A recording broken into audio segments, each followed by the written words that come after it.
So let's jump into habit number 2. Just get to this slide here. All right.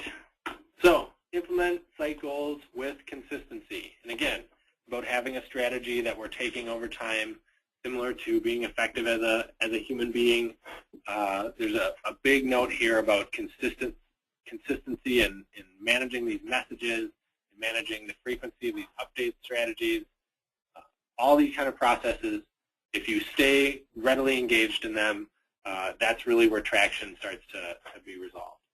So create goal-driven sales really is to sum it up. If your company has a goal, probably several, organization will all work towards that goal. That's really what most organizations are about, achieving that basic, organizational task that we're all set with. Your website should have a goal as well. It's really about defining what that goal is. Not just a piece of marketing collateral, it's a communication vehicle. It should have a call to action. It should have a point of conversion inherently built into that site. At Sitecore, our entire site is built around generating leads. So for all of our activities, all of our calls to action are hopefully to generate people down the path of filling out a demo request form or a contact form or something like that. We add information, we look to understand purposes, and then we'll add calls to action to really see what type of lead generation we can get out of that content. So it's constantly evaluating what content is good in the context of the leads it generates. Our goals change over time. Marketing needs to be adaptive as well.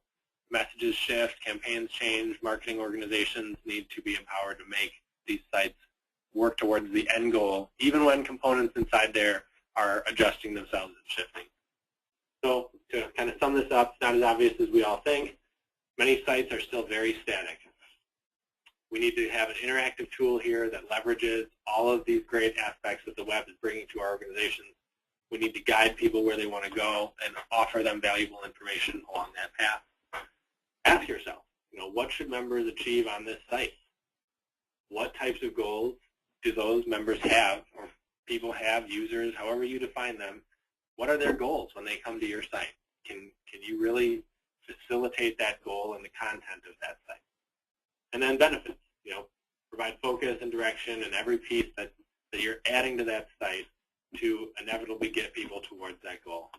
And as you increase this pattern, obviously, your revenue sources should facilitate that path. All right, here is an example of this.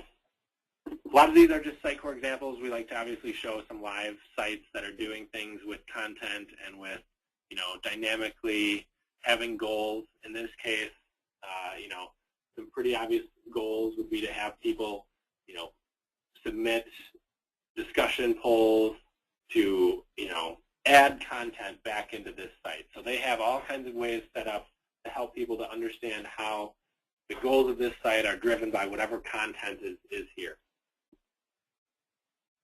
All right, let's move on to this one. So in this case, digging into this a little more, we're looking at some, internal slides on this. We're looking at some demographic mapping.